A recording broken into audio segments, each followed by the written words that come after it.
So moving on to the summer of 2018, we got as a Boku no Hero was coming on. We still need to watch Attack on Titan because we're awful people. I'm sorry. Sorry. There's just so much. There's so much.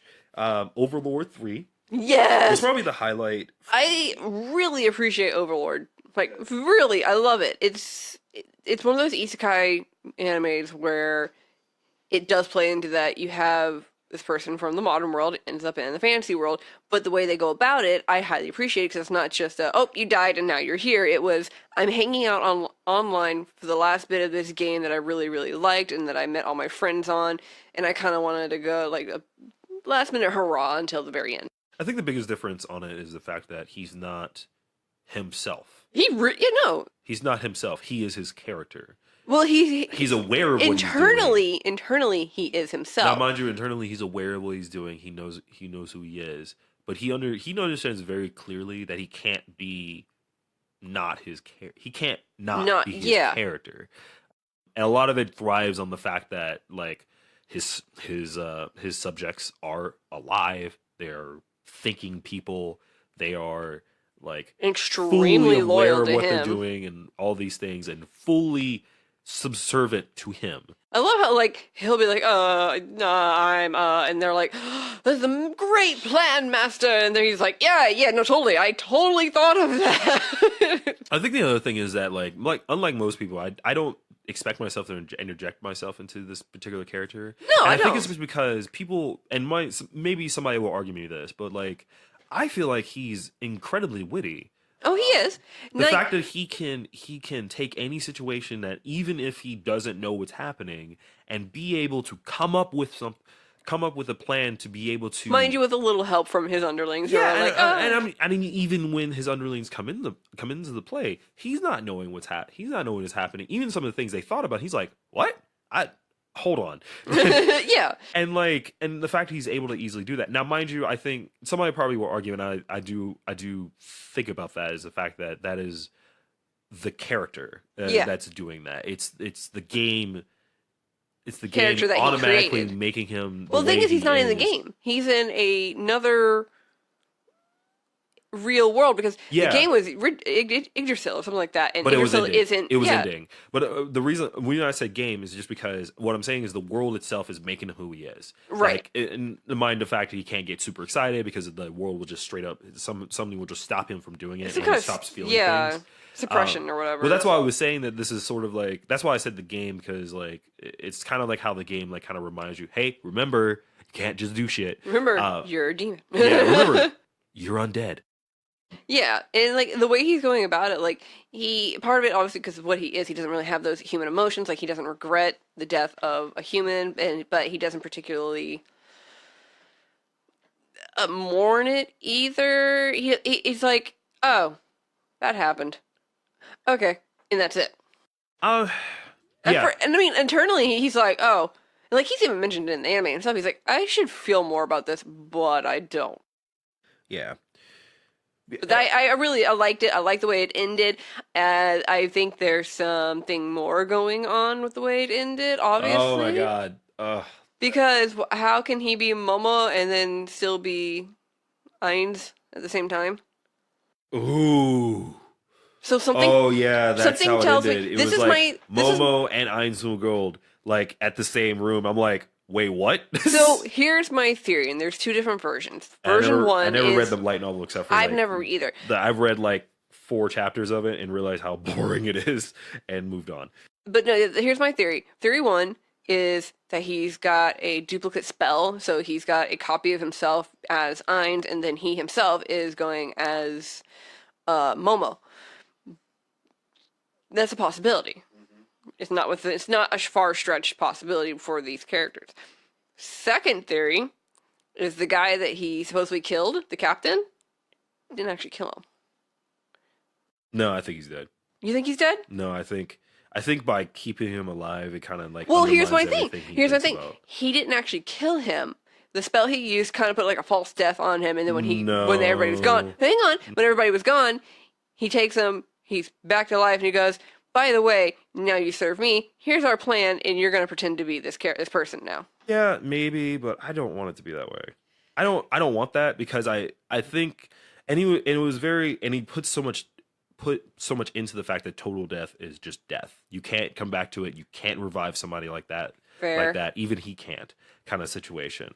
So I think bringing him back to life kind of undermines the whole purpose. Like I said, that was just theory. I'm more likely to go with my first theory just because of how powerful of a spellcaster he is. And I feel that's possible. Or one of his underlings that we haven't been introduced to. Oh, wait. Wait. Unless he left the dungeon. Remember his really weird neo-Nazi looking character? Again, I don't want to go that route. You want to know why? I don't... That it was a spell? When he put so much... Yeah, you talking about the spell between him and the other... the duplicate... Like the Ainz and Momo, or the captain? No, the captain I've already went past. Okay, sorry. That one, I'm like, I don't know. I'm just gonna keep it as it is. I'm trying not to guess too much because we won't know for a while. It goes far right, and I don't understand it enough to go through it. I don't either. In terms of the captain, one of my other reasons why I would say I don't want him to come back is that it seemed like he was truly hurt by having to kill this person. Yeah, and like. For him to fake that the whole time and then suddenly be like, "Oh, it's not happening," I think it undermines the type of person like he is. Yeah. I think that's way outside of what he would do. Like I think he is an honorable person by just killing this person because he's granting this warrior, this badass dude, the death that not necessarily what he deserves, but what he asked for. Yeah. And by undermining that and just putting him back to life like that, I just think it would, because he seemed truly hurt by having to do that. By truly hurt, and what's the other word I was looking for? And he was respecting his self as a warrior. Yeah, his self as a warrior, his obvious like arrogance and selfish plea to want to fight this person. Yeah. So yeah, it's crazy, but yeah, that's another thing. But we'll see how it goes. It's a good ending, good stuff. Two deaths that I was really sad about, besides the captain and the oh man. Oh my god. The first time you realize, because like every other season was like, wow, yeah, things go shit. Like things go crazy. It's gonna be ridiculous. First season was like, oh man, this is how powerful he is. This is gonna be ridiculous. Man, this is when you start learning like, yeah, no one can win. He's like when he powerful. Captures the three and tells them they can't really escape, and she tries to escape. She realizes she only went one floor up. No, she never even went out. I thought she went up. No, she was still on that same level. Oh yeah, and it was like the 7th level or something. They learned that it's the 7th level, and they're not even like close to the surface. Yeah, no. Yeah, it's so insane. No, that one was one of those deaths that you're like, oh. And this was just him making an example. Yeah, he did tell her like, be quick about it. Yeah, well, like that was his idea of mercy. Yeah, like, and that's the other thing why I say that too, because you cannot be the character that you are and not kill something that obviously is going to cause some sort of like issue with morale by bringing him back to life, because he has already put out there that he will kill somebody with no question if he has to. True. But he tries very hard to make it work the way he wants it to work, not necessarily by not killing people, but just not getting rid of, just straight up mass murdering everybody. Not by sheer brute, essentially. Now, I'm hoping we hear something soon about a season 4, but I don't think anything's been announced yet. I don't know. Probably was. I don't remember. I don't know. I can look that up. Next one. Who knows? So there was also the year of Bad Friends. We had Chiyo's Road, Grand Blue, and Asobi Asabase. Man, obviously Asobi Asabase was our favorite in terms of comedy. Man, like all three of them I really loved in its own right, because I think all three of them was pretty funny. But Asobi Asabase, it's just so crazy. And I know like a lot of it is probably like you watch it and it reminds you of Nichijou in terms of comedy in some cases. Or maybe Chihozuru probably thinks of it a little bit more in that sense. But man, that anime. Just, oh my god! I never thought people could be so awful to each other. But, oh my god! Like, but man, was it funny to watch? But in terms of, and this is like just playing games, and these are awful kids like to each other. I would hate being around them. Like, I feel sorry for the person that ends up being the teacher. Oh yeah, the teacher who ends up like in charge of it. Yeah, being the advisor for it. Because man, this is just this woman that like just cannot get a man kind of situation, and is desperate. Like, they're good friends, but at the same time, they're horrible to each other. And it was hilarious about this anime. It's like, the animation's beautiful. The voiceover work is fantastic. I would say that it's a lie. I would say that too. Because well, no, hang on. If you ever watch this series, watch the opening, and it's this cute, sweet opening, and it's very pretty, and then you get into it, and you're like, oh shit, what? Yeah, and it's like, well, even in the first, let's talk about the first episode, where like, it's like, oh, well, this girl's like really annoyed with, like, she doesn't like to play games, because she has to deal with her sister doing it all the time, she lost, she had to go through this, and I was like, oh, it's gonna talk about her, like, slowly getting back into games, and stuff of that nature. Nope. It's just basically she finds like two other people that she becomes friends with, and they end up making a club called the Pastimers Club, and it's essentially them doing pastimer games, and they're awful to each other, trying to win in certain cases, and in the way that their characters are hilarious. You got this girl who's like has Western blood in it, but knows no English. Basically, her parents are English, but they've moved to Japan, and she's been born and raised in Japan, so she doesn't know. Yeah, she doesn't know a lick of English. Like, I mean, and she sucks. And she's really bad in the grade of English. Like, she does bad grading in English, and she has to pass just so she doesn't. Because everyone thinks she can speak like a foreigner. Well, the problem was because she kept playing it off at, oh, she can. Yeah, I mean, like, who wants to look like a foreigner, a beautiful foreigner, and then like figure out that they're not English? Like, that seems a little weird. At least in Japan standards, I don't know. It was really funny. Though. High school's brutal, even in Japan. So like there's some lines in there from each different episodes that like we both were like, oh my god, man, like so yours great. Was which one? See you on the other side. Oh my god. And in the game, in the Predator Prospect, I don't know if anybody played this game, but I played it as a kid. It's essentially you play I forget what it's called, but essentially you sit with another one in this circle, and you're back to back, arms crossed. And basically you do this game where you try to push or get somebody out of the circle. And you can either like push, pull, do some weird things out of it. And basically you're trying to get them out of that circle. Yeah, you're trying to get them out of the circle. And like first time comes up, and girl with the glasses, I can't remember her name. I don't either. One of the characters with the pigtails tries to pull her and just cannot budge. Like she is just rigid. Like there is nothing wrong with her or anything. And she's like, oh well, I lose. And then she has to switch with her. And man, like she says something to her, like basically.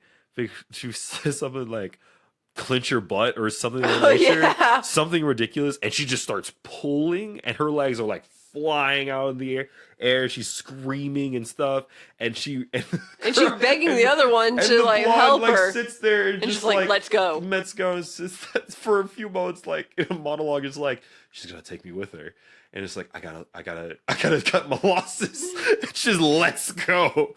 It's like, oh God, like these are awful people. She just drags her in this horrible, like horror movie like way, and just screaming, "Why would you do this to me? No, I thought we were friends. I'll see you on the other side." And just drags into the darkness.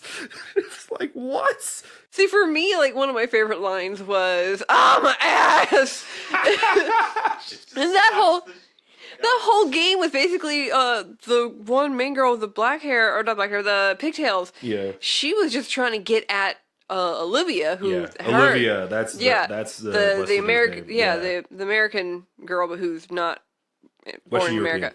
Yeah, so she's basically trying to get it back at her for something, and she makes up this like really stupid kind of like board game that when you land on a certain tile, you have to do the thing that your piece lands on it, and a lot of them are pretty bad, and it lands on it's her turn, and she rolls the dice and she moves that many turns, and it lands on that she has to have her butt spanked by each person in the room, and she's like no, and they're like well you got to do it.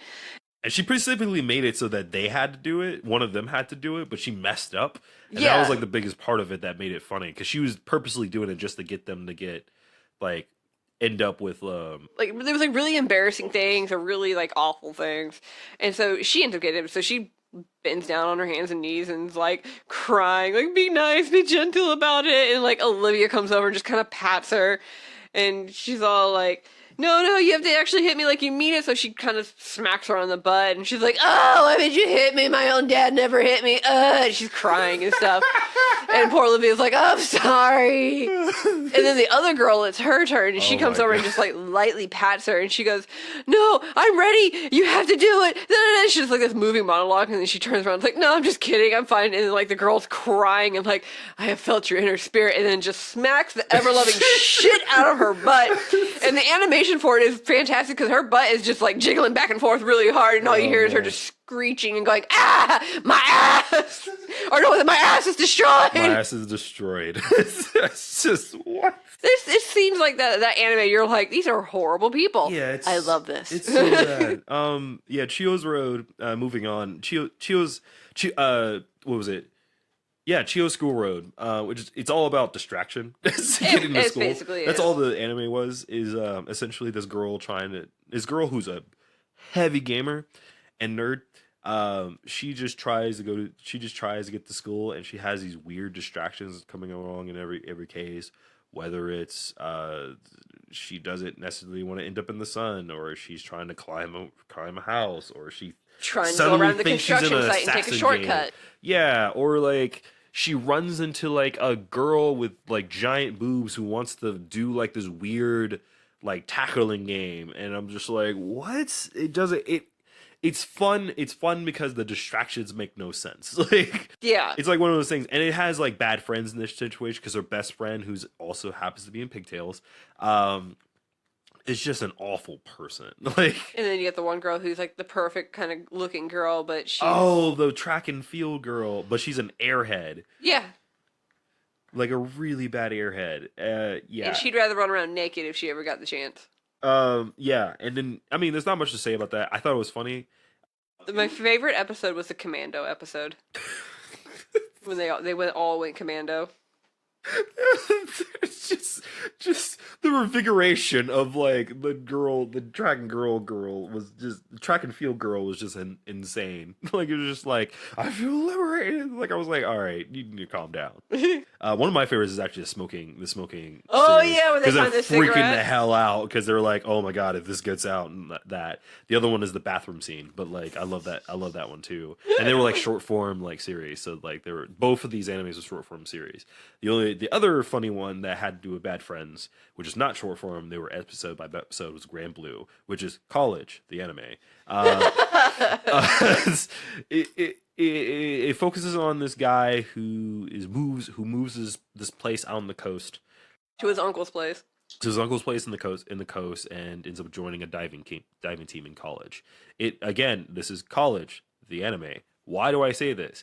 I would say it's Freshman College, the anime, because there is tons of drinking, tons of like the diving team, like the older people, the senior classmen who are buff and like huge and like kind of airheaded. And no, they know what they're doing. Okay. I would say they're just assholes. They're just huge. They also have their own egos. Oh no, yeah.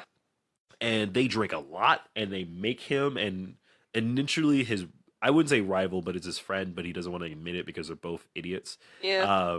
His friend, who happens to be a really bad moe otaku to be exact, and super obsessed with Little Sisters. Yeah, like you have to remember that. Also, a thing that what's his face and Watsukoi was super obsessed with was Little Sisters, kind of thing. He was a siscon, kind of weird. Yes, I know. And like, but anyway, so like it was just so funny because like, but drinking aside, there has been really fun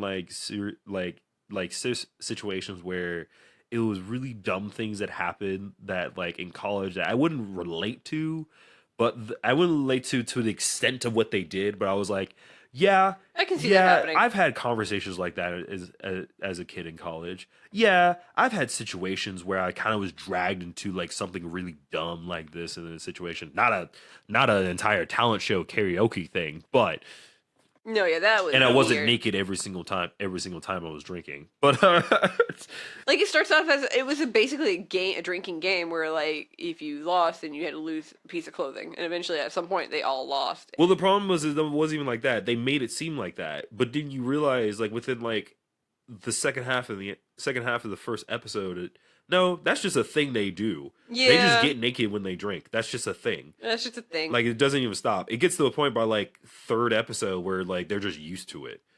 Like, it just happens. My favorite part of that whole thing is when they're first starting to realize, oh, they just drink a lot, was I need some water. Here you go. Oh, my. Drink. Here's some oolong tea. No, this isn't water, this is vodka. Oh, sorry. Here you go.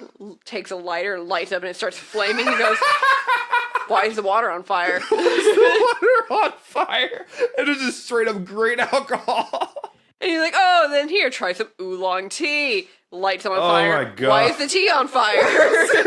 I was about to mention that. That was one of my favorites ever. Because it's like the first time they meet each other and they're like having this weird back and forth. It's so dumb. Oh my god, I loved it. And to be fair, it does have some actually good wholesome parts to it. Where, yeah. The diving's actually really beautiful. And you realize that the main scenes character... are really nice. It's lovely color palettes that come along with it. The colors and the way the characters. And there is some growth progress in there because you realize that the main character is kind of phobic of the water. Yeah, and he's phobic of the water because he's... I guess he almost drowned when he was younger at one point. He never could swim. Well, that and he almost drowned because there's a flashback where he's underwater. And... Yeah, and it's part of it. But like he never could swim in the first place, what was it? That particular thing that happened is the reason why he doesn't know how to swim. Yeah, and eventually he ends up kind of learning how to swim and then learning how to dive and getting comfortable with being underwater. Yeah, and stuff, I mean he doesn't get his license, which is like the big sad part of it. No, he didn't get it that time.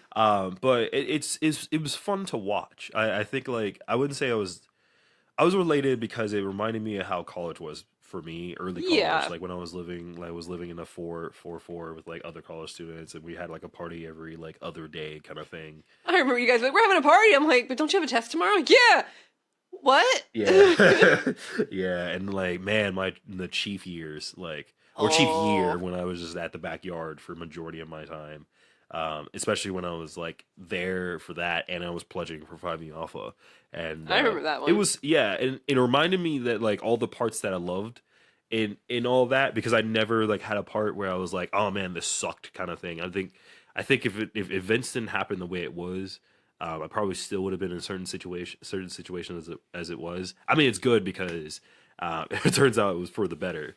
But, yeah, I mean, it's always a learning curve. That's what college is. It's literally a learning curve. Yeah, it was just, and that's the biggest thing I loved about it, was that this was like college students in their infancy and them enjoying their time as college students. At the same time, discovering themselves. Yeah, in a way. And I found that more relatable because that's more of what I was like. I wasn't really one of those people that was super studious or anything of that nature. No, I was. And what's really very much into the social aspects of everything. Yeah, and what's really nice about this anime is even if you don't relate to it, it's still just funny and fun to watch. Yeah.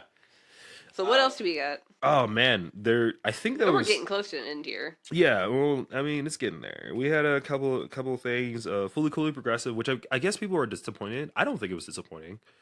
I thought it was fun. I was not disappointed. I think it was good for what it was. I don't think.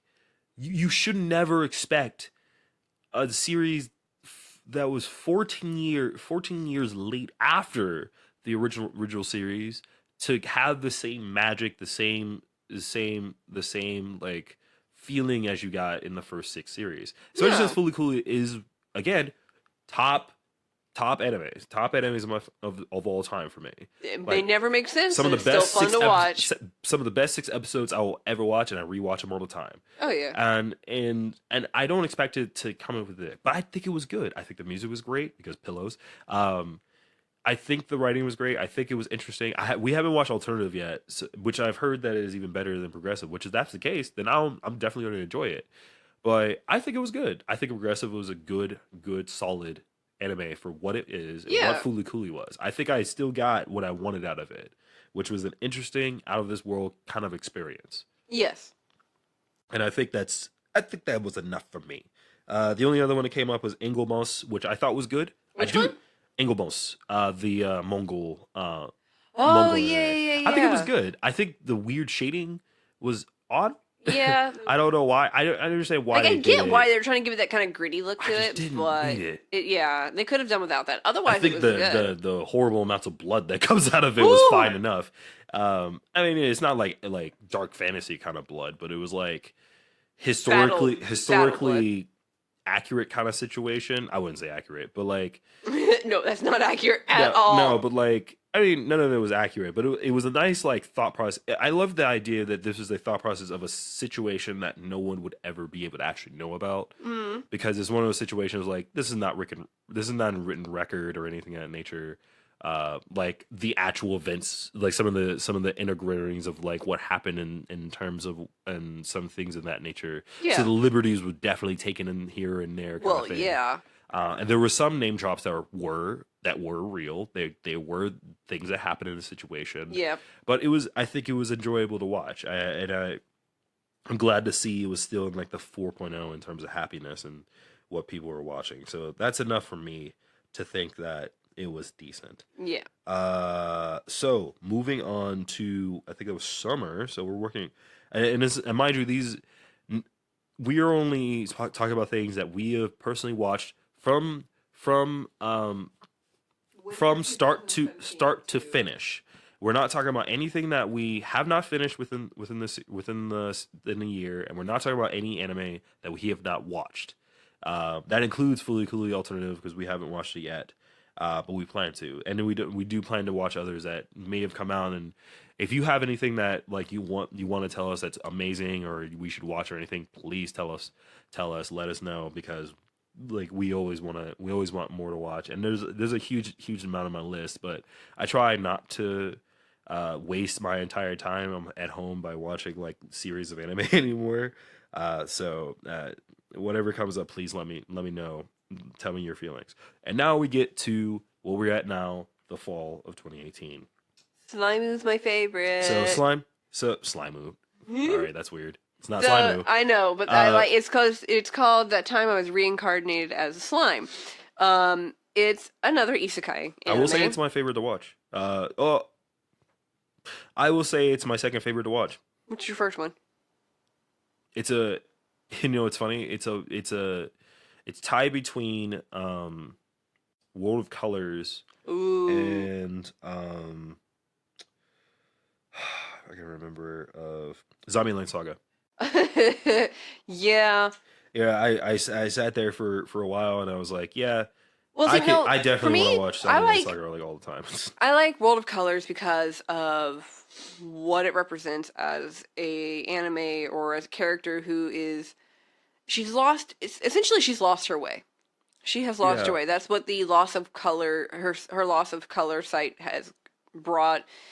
And she's lost her way, and her grandmother, who's like, I'm going to help you find your way again, sends her back into the past where she meets her in a grandmother. very irresponsible way.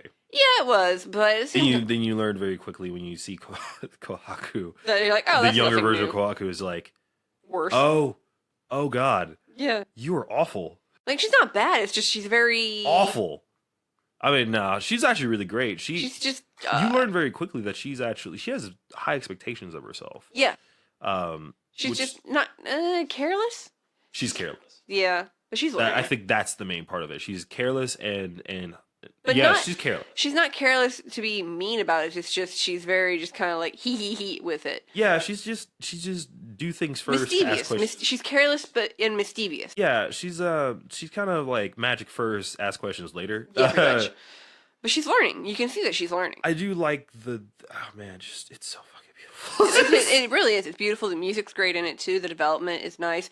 It's a little slower than I would like it, but at the same time, I think any faster and then it would lose. I think qualities. It loses everything that is out of it. I think everything about it is exactly what it's supposed to be. It's a slice of life with this mystical side that it's beauty because PA works, and it's an original work, and it's original work. So it's like this is something that came out of someone's brain, and it didn't come out of a book. It didn't get adapted from something. This is something that was just straight up like, which is nice. So it's original content, and we don't get a whole lot of that. It's beautiful original content that I just cannot ask for anything better out of it, and I think it was great, and I loved it. Is it done? No. Okay, yeah. As far as I know, there should be a couple more that comes out. There's another episode that comes out a day from now. Yes. No. Now, let's see here. There's the time I was reincarnated as slime. We were told about this over the summer, and we're kind of like, yeah, okay, yeah, we'll check it out. Yeah. It comes out. We start watching it, and we're like, oh no, we like this. We like this a lot. This is great. All is done by 8-Bit, which I was really happy that they worked. The last anime I watched was this really weird anime, but it was good. It was just weird. They came out last year. But this was really fun to watch. I think it's a good one. I think it has the same like thought process of every isekai stuff, but it has a good twist to it. And yeah. I don't mind it. I don't mind it at all. I like it a lot. I like it. I'm looking forward to more what they have for it and what the story plot's going to bring out. And it doesn't even have to be like this major underlying story plot. It's just this thing's happening, and you have this guy who's an almighty slime. Yeah, OP, going through the world. Almighty slime. Yeah. I get stabbed. Oh no, I'm dying. I wish this had happened. Granted. I wish I could have this. Granted. Oh man, this would be great if this. Granted. I'm like, okay, hold on now. But you're slime. Yeah, but you're slime. And yeah, and the slime part was not even because because it was random. It was because it was the best option. Yeah, it's like for what he was basically like crying about as he's dying. Yeah, it's what he asked for. Yeah. What was the other one you mentioned that was really good? There's a couple that's really good. No, you mentioned 3. It was Slime. Bunny Girl. No, I'm sorry. We'll get Zombie. Oh god. Again, for an idol anime, it's really good. And I say this a lot. The only idol anime I have ever watched and want to finish and is enjoying immensely. And it's not just because there's zombies in it. Like I think the idea yeah, because I don't even like zombies. The fact that's just the comedy part. It's the back part of it. It's the world building. It's the I wouldn't say the gimmick, but the main premise of what is happening in this situation. The biggest part is the fact that these characters I actually really like. It has a really lovely comedic standpoint to it. And the zombie part of it really adds to the comedy because it not only shows like not just like these girls that are like in this idol situation. It's more so the fact that they seriously have to sell themselves because of the fact they're zombies. They don't want to like straight up get jacked up and die and lynched because they're zombies. Well, they died. Yes, I meant lynched and like essentially treated like monsters. Yeah. Because of it, and it's really great. Every episode I've enjoyed. The hip hop episode is still my favorite because it's so ridiculous and out of like it's so left field. Because if you watch it in order from like the first to the second episode, because the hip hop episode is the second episode, where the first episode is death black metal like kind of thing going on when they first get and most of the characters are getting awoken after that and you suddenly get this second episode that like kind of comes out of left field along with these characters that are trying to figure out who they are and what's happening with their lives and things of that nature. It's just, or their afterlives.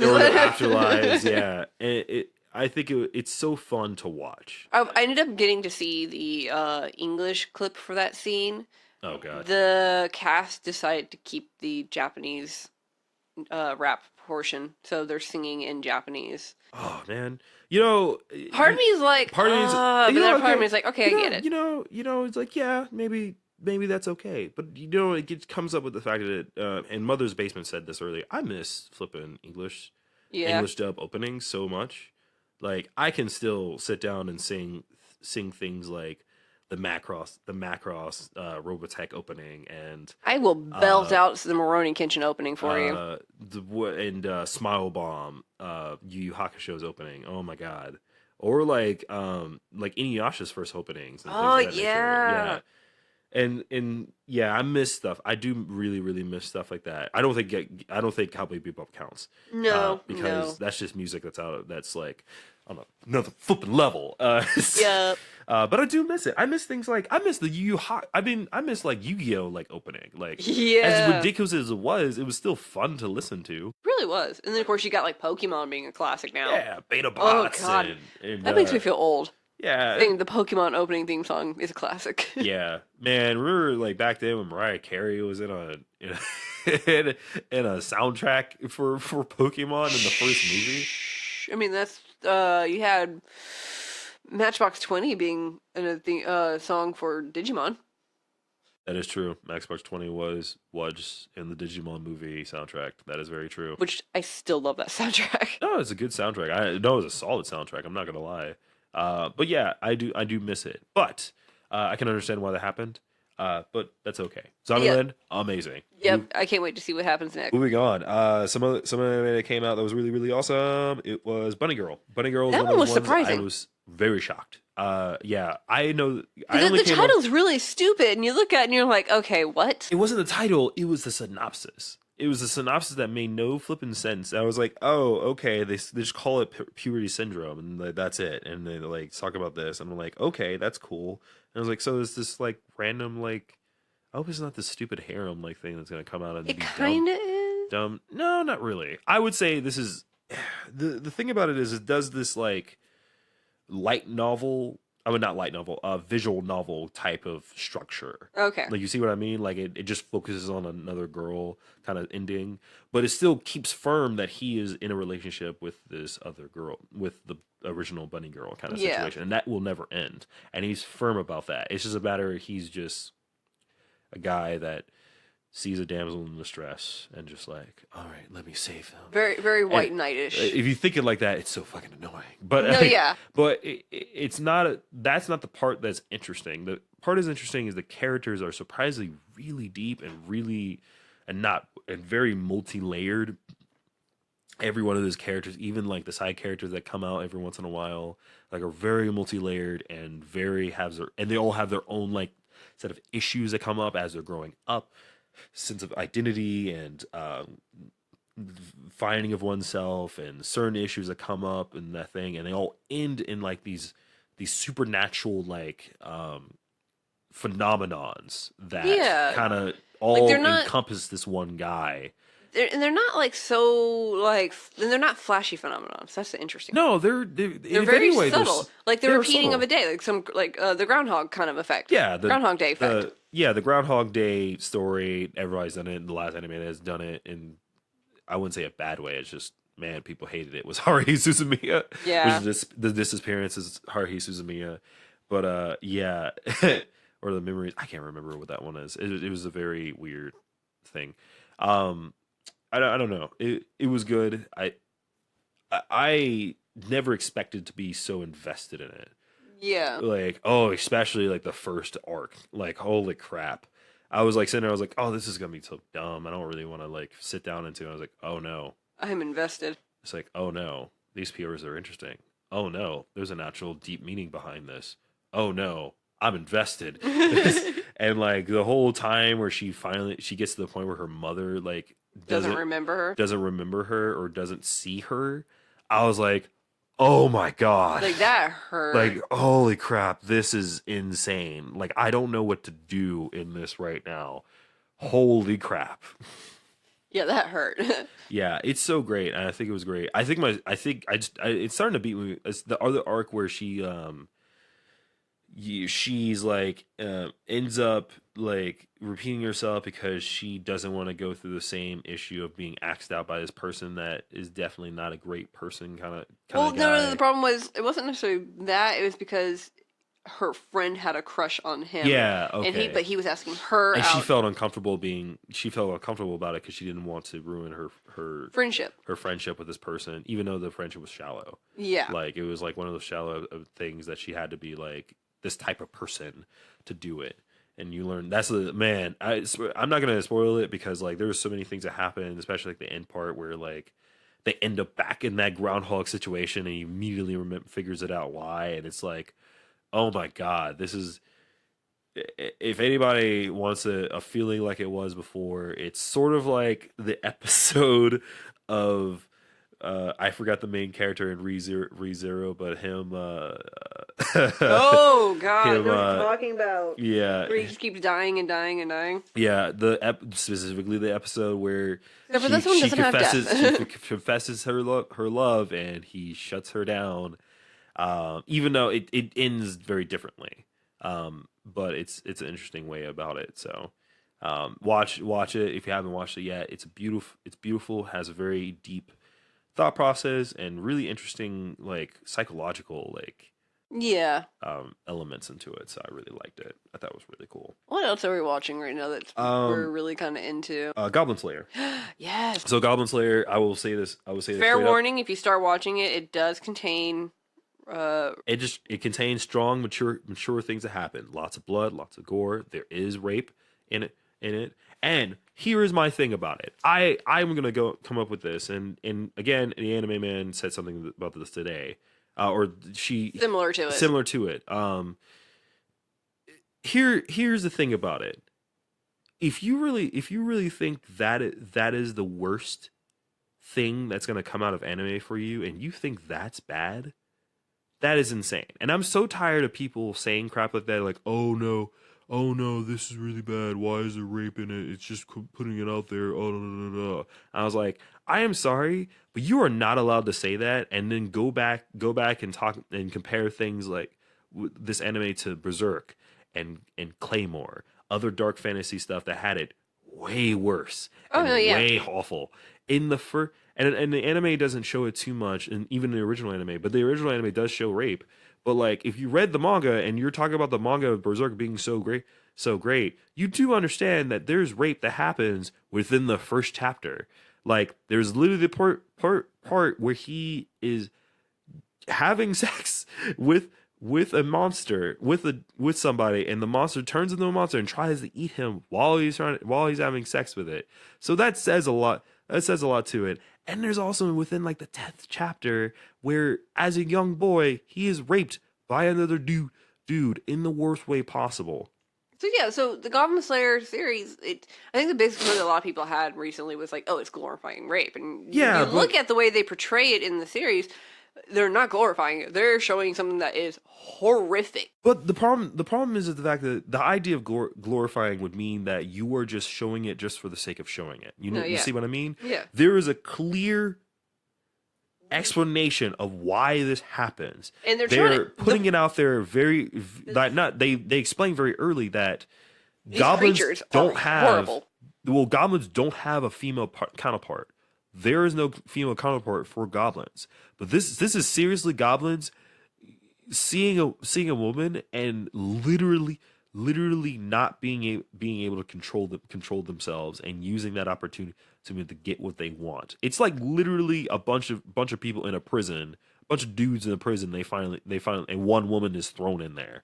Like you have to understand, like, it's going to happen. And these are goblins. These are not like your goblins you're going to see in D&D or anything of that nature. These are strictly dark fantasy goblins. They are idiocratic minded. One thing goes kind of situation, and that's it. The only ones that aren't is these like the shaman and like the high tier warriors. Yeah, and like it is. And it's old school D&D. That's all I like to say. This is like advanced Dungeons and Dragons kind of shit. Yeah. Like, now, if you can get past the first episode, you're good.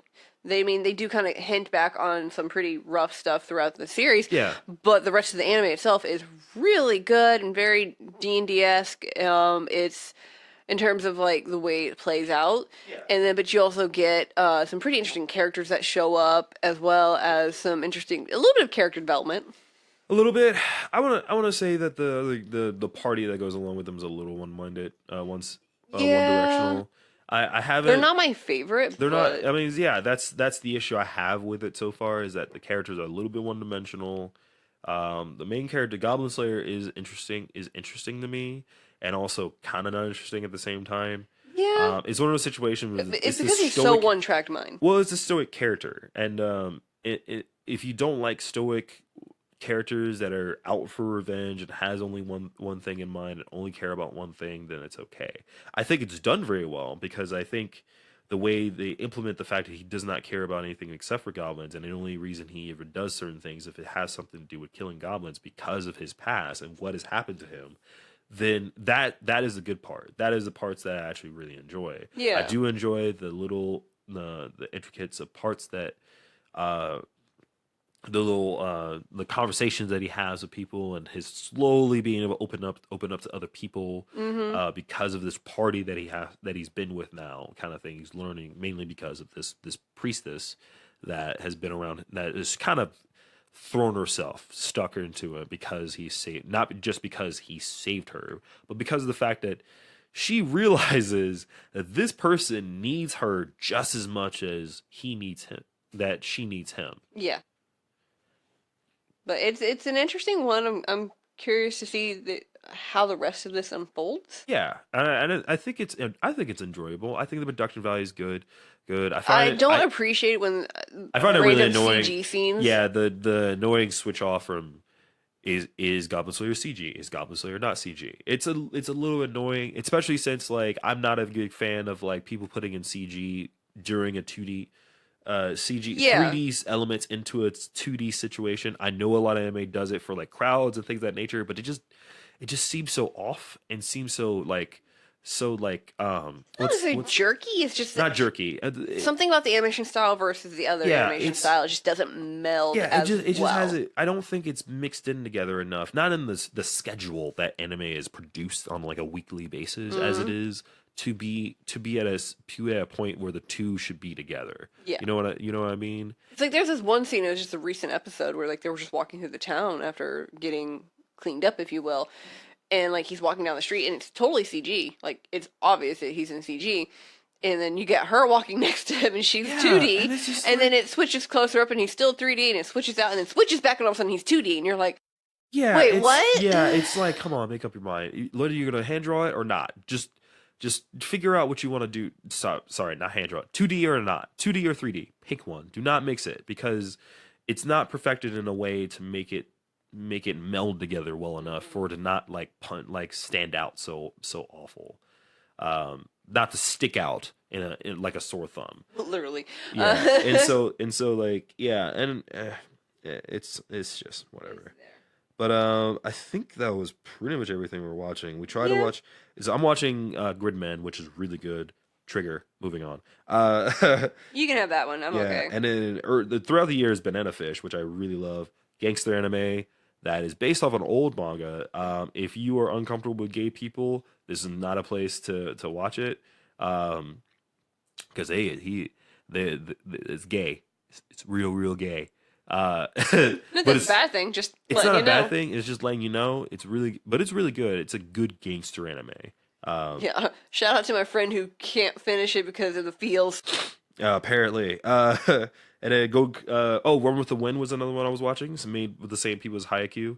That's a fun one to watch. I would say if you want the opposite of what Grand Blue is in terms of like college.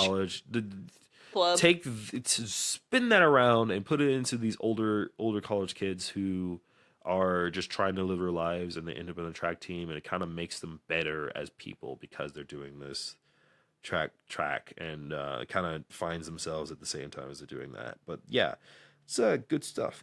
And now I'm watching another sports anime, Hinomaru Sumo, which is fun to watch. I actually thought I was going to not like it after a while, but I've actually enjoyed it, especially since this recent episode.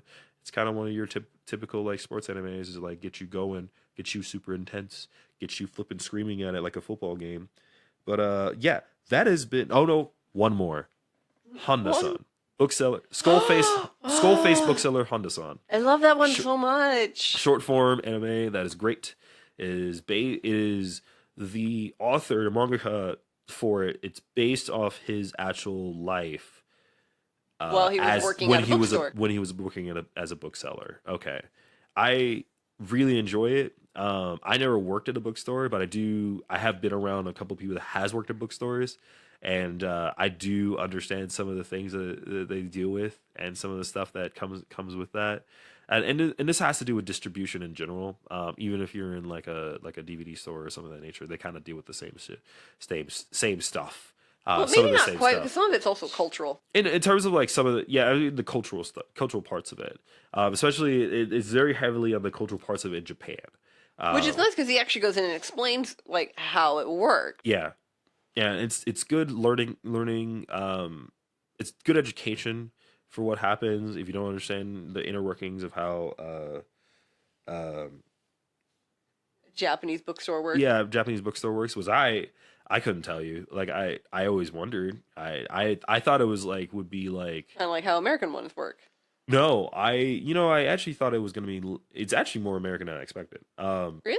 Yeah, no more the same setup. Like, okay. Like it goes through it goes through a distribution. These books go extra. They go to a publisher, and especially since I was talking to a friend of ours who works at a bookstore and was talking to me about it. She did mention that a lot of these things do happen the same. Now, the type of customers they deal with is different. Yeah, it was nice because they talk about like he goes on and talks about how he's got the people who like the BL stuff, and then you've got the people who he talks about how he's had a lot of foreign people that come in who clearly are huge anime fans and want these types of mangas, and then you've got these people who come in for other people to order books, which I also find funny because he was over Western comics. Yeah. I love how the joke, he's like, these are so heavy, why are these heavier than everything else? Yeah, because they are heavy. It's like flipping graphic novels from America is like, check out this like hardback book with like an entire series. Like, yeah. But it's beautifully animated because he obviously, it's the people that he represents himself and the other people that he used to work with or do work with now. He's either anamorphized him. I can't say the word. I guess it's the way anthropomorphized him. I don't know. Something like that. Basically, he's done a characterized version of each one, so they never really see what their real face looks like. Yeah, and they don't. I don't think they use their real names either. So, no. And so it's really nice to like he's the only one that uses his real name. Everyone else has like Kitsune-san or Facebag's son or but it's funny. What's funny to me Face son. Yeah, what's funny to me is that I don't think that really. I think that would have been such a side note to it. I think that makes the pull in the hook. That is the hook in the entire series. But when I started watching it, it didn't really come into my brain about it a lot of times. Well, a lot of times I was just watching it as if they were regular people. Well, yeah, I'm not saying like that was bad. I'm just saying that like I enjoyed that he did that because like you see a lot of animes that may be similar genre to this, and they're all full face people. They're just their names are different. But it's funny because it's these people with these strange looking masks or faces, but you're watching it and you're like, I'll take it. Well, the reason why I said that is because it's not about because of the fact that it's happened and it's a bad thing. It's because that like it's so well done and so well like put together and funny and charming that it's fast paced because it's 10-minute videos, 10-minute like videos of these like short like 5 to 7 minute like little aspects of what's happening that you don't really pay attention. Like it's not really one of those things. It's kind of an afterthought. Yeah. That like, it's a skull face kind of thing. Well, it's nice because you get used to that after the first episode. Yeah, it's more about the content. Even in the first episode, I wasn't even thinking about it. Like I was like at the end, I was like, oh yeah, he's skull face. I just like sitting there. It has came with an ending song that's just in my head. Oh, I know. So stuck awful. In your head. Man, it's such a cute like folksy Japanese like not folky but like folky. indie song, like indie sounding song. And it's like really peppy and really nice and it's just okay, I can listen to it. It's so nice and it's a lovely song. But yeah, the anime was great and a perfect one if you are just it's having, a good casual. Yeah, it's a nice casual, like quick time that you're gonna spend about 10 minutes of your time watching, kind of thing. I think there's some others that we wanted to watch but just haven't gotten around to it. Got around to it, or they're just stuff. But yeah, other than that, a lot of it's been great. I know another thing I've been personally watching was Saiki K, to be exact, and those end up on Netflix, unfortunately, so I have to wait. But yeah, season 2 came out this year and it was really funny, and season 3 comes out next year or the year. I think it comes out next year and it's the final season, and I'm gonna be sad when that ends. But that was our year in review and what we were watching and what we were super into at the time. We haven't looked into what's happening in the winter next year. We're gonna probably the winter. When winter starts, we don't know what's gonna come up. We don't know exactly what's gonna be out there that we're super excited about. I don't even we've seen the list, have we? Yeah, at least I have. There's 2 things that's super exciting. Okay, I have. My Cycle 100 season 2 comes out, and Kakegurui season 2 comes out next year. So that's some of the stuff that's gonna be really interesting. Are we looking at another season 2 kind of date for this one, or is this going to be more of a here's some new stuff? No. But I did just learn that Boogie Pop has another anime that's coming out next year, and I'm super excited.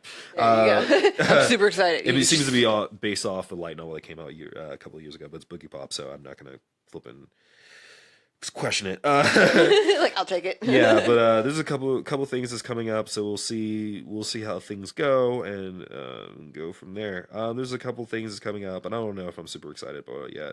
We'll see what happens.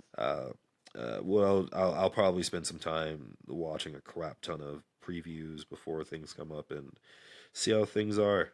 That's all I got for right now. But until then, that's all we got. Hopefully, we'll put in some more content. Hopefully, we'll have something come in right before Christmas, because I would love to talk about more about other things, other nerdy stuff that comes out in terms of Christmas things, including like Christmas anime that we've watched, some of our favorite Christmas movies. And some nice holiday things that we always themed things and things of that nature, kind of celebrating what we like. Christmas has been slowly becoming my more of a favorite holiday, and Halloween has been for me. So it'd be nice to talk more about it and see how things in there. If you ever want to listen to our last episodes, please follow us in Podbean, where we put our content. We're also on iTunes and on Google Play. And please follow us on Twitter, Facebook. I think that's all. I think it's all we have right for now. And go looking out for us next time. Until then, my name is Mike. I'm Addie. And see you later. Bye. Have a great time.